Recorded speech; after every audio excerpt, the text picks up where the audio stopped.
Fellow traders, 'tis I, the Rumpled One, coming to you on Tuesday, June the 9th. The year's 2026. Let's talk trading, impulse control.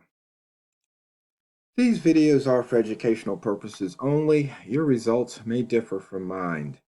As always, let's have our risk management in place just in case you're weak on your impulse control. That way, you won't lose more than you're willing to lose while you are trading. So what am I talking about impulse control? I'm talking about the tendency traders sometimes have to click the mouse even though their setup isn't there. They just can't control their impulse. They see something, they think they see something, they want something, and they just start clicking and entering trades. And it gets them into trouble. And I know for me, it's funny when I look back, if I make an impulsive trade and it goes against me, which it usually does, then what do I usually do? I'll start to try and trade my way out of it by, adding more positions. And sometimes, once again, I get impulsive and it just starts to snowball. And so, what you have to do is you have to learn to recognize that you've just made an impulse trade. And when you do that, you've got a few options. You can scratch the trade and take hopefully a small loss. You can hedge the trade, and then that way it contains the loss, and then you can decide what you want to do later. Or what you can do is you could write it out and wait for your next signal. Now, the other thing about the impulse control is when you're in a trade and you're up a few pips, and as humans, we're wired to avoid danger. So we see our little 3 pip profit and it starts to drop. Our impulse is to get out, even though the signals just might be telling you to stay in.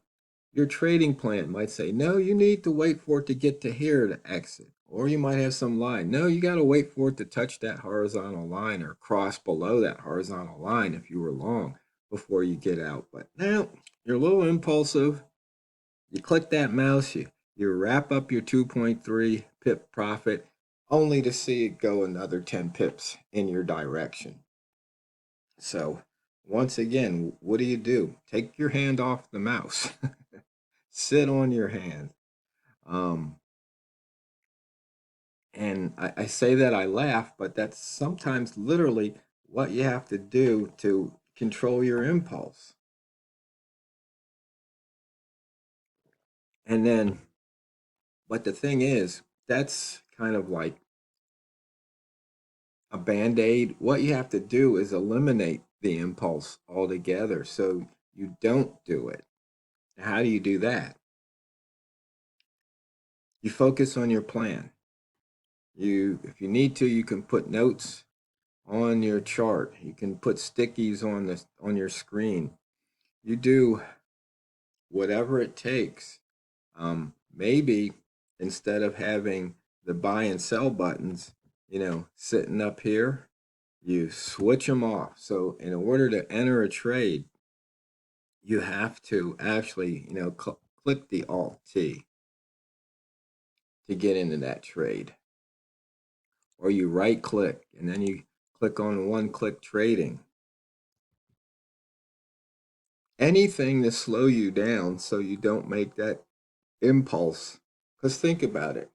If your method of trading means you have to have, lightning fast reflexes, there just might be something missing in your trading plan.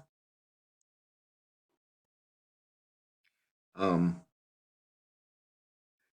and there's another way you can do this to get rid of your impulses. You can use pending orders. you can put in TP and stop loss. That way, you've already made the decision where you should enter, the direction you should enter, where you should get out with a loss, and where you should get out with a profit. And then you literally sit on your hands and you just wait. Because you're going to have to wait anyway. That's the thing. And I've said that before. You're going to have to wait anyway because it takes what? A tenth of a second to click the mouse, maybe less, and to get in and to get out. So all that time in between those mouse clicks is waiting, waiting, waiting, waiting. So I want you to really think about it. And the other thing is that you don't want to try and do too much at once. So figure out, are you impulsive on entries or on exits? Which one's worse? And then you work on that. And then after you master that one, then you move on to the next. Slow, incremental improvement. Every day, do something just a little bit better than the day before. And I see we're right at the 3400 at the pound.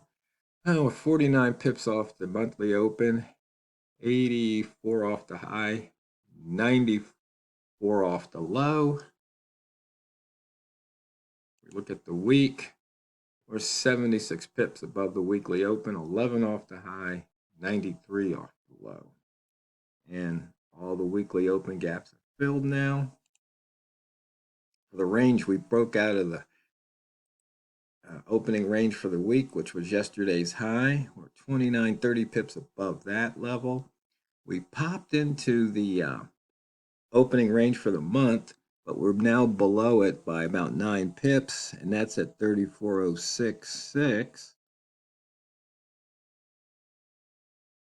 And we're still below the open for the month and the open for the year.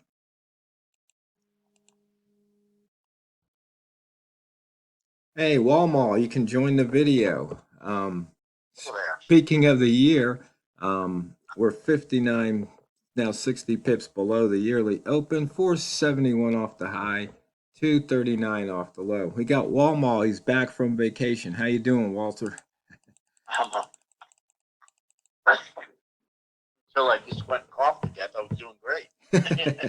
Yeah, today's video, I'm talking about impulse control and how to not be impulsive in your trading. You want to chime in on that? Yeah, that's something that I actually struggle with, and I think you're well aware of that, Hero, and especially in the earlier days. But even to this day, it's something that I struggle with, and I think, oh, price is moving, fear of missing out. I'm going to jump in. Oh shoot, movement's over. Oh, look at that! If I only would have seen that before I jumped in a trade, I never would have done it. And unfortunately, I don't think I'm the only one in that club, but that's one that used to go and really smash me up pretty bad. And from time to time, it does still to this day. And I got to go and I'm sitting there. Okay, I got to go and either take the lumps or trade my way out of it or figure out some type of plan. And because there wasn't a plan for getting into the trade, I was just jumping in because it looked like, oh, this is I'm gonna go and pull the arm of the one arm bandit, and I'm gonna go and get the jackpot of the day. Yeah. Hey, well, for you, is it when you're flat? Is that when you have the impulse control, or is it when you're already in a trade and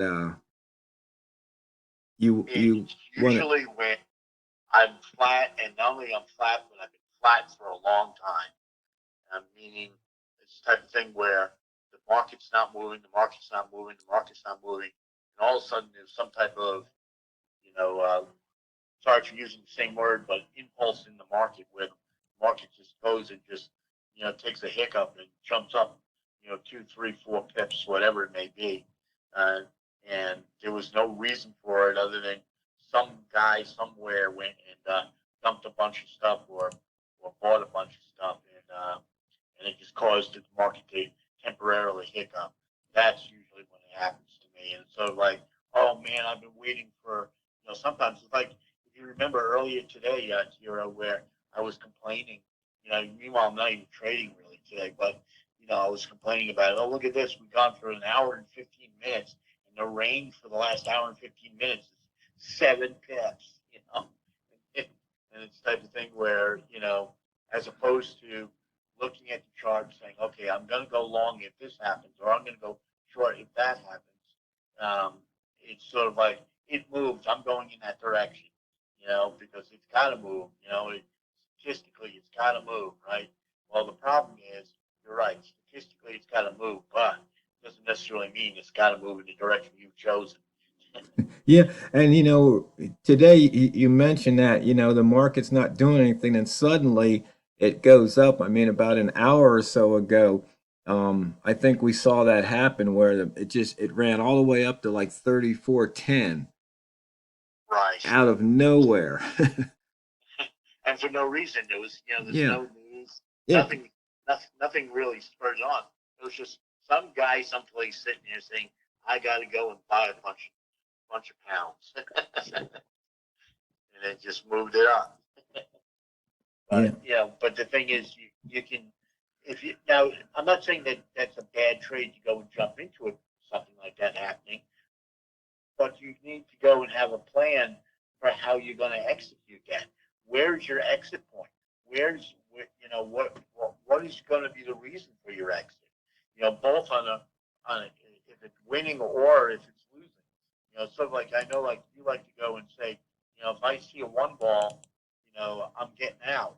Well, that may be your exit plan. That's probably in a situation like that. That may very well be a great exit plan because and as long as you execute it, then you can get away with it. But the problem is, most of us, have visions of grandeur, and the next thing you know, we're expecting to go and get 10, 15, 20 pips in. Oh, that was just a hiccup of 3 or 4. And if I would have just taken my 3 or 4, I would have been happy. But now I'm stuck in this loser. Yeah, because that happened to me. I think I was up a couple of pips, and then I didn't take it, and then it ran against me. And then I averaged in. I just waited for my signals, and basically, if it opens below the previous middle, I would just go short, and or if it opens above the previous middle, I go long. In other words, off of a three ball or a one ball or two ball, and and one rule that I was having, if I trade against the candle color, then, I'll take my pip or two, and if a one ball comes up, I'll exit. Well, if I break that rule, I'm usually regretting it. So, Right. And then the other thing that you got to go and do, and we covered the semi-positive way of dealing with it, but there's also the negative way of dealing with it, or what do we do if it goes against us immediately? What's our if we're going to go and take a FOMO trade for lack of a better term for it? Okay, what's our exit strategy? We need to have an exit strategy going into that trade. Is it that okay? I'm only willing to risk uh, $20. That's fine. That's what you want to use. Go ahead and do it, but mhm. don't let it go and say I lost $20. And I know this thing is going to go back up, and the next thing you know, you're averaging in for no reason because you didn't get another signal. You're just averaging in, and the next thing you know, you're down to 20. Now it's gone down even further. Now your original trade you're down, let's say 40, and then the second trade you put in you're down 20. So now you're down 60. Now you're sitting there, depending on the size of your account, you could be in a bunch of trouble. Mhm. You know, and Definitely. that's the whole thing about risk management. You know, and it's the type of thing where you got to understand your parameters. You got to understand your banks. I like to go and say when I say banks, I'm not talking about a financial institution. I'm talking about the bank of a river. Yeah. When that water starts getting to that bank, to the top of that bank, here's the reality. It's going to go over the top. Once the water goes over the top, it's quick. Hey, When it goes, and it erodes speaking the whole about the thing. banks, the fastest 15 minutes in trading is just about over. So, fellow traders, hopefully, one of those tips will help you control your impulses, because you need to always remember and never forget it's not what you trade, it's how you trade it. So go out there and drain the banks.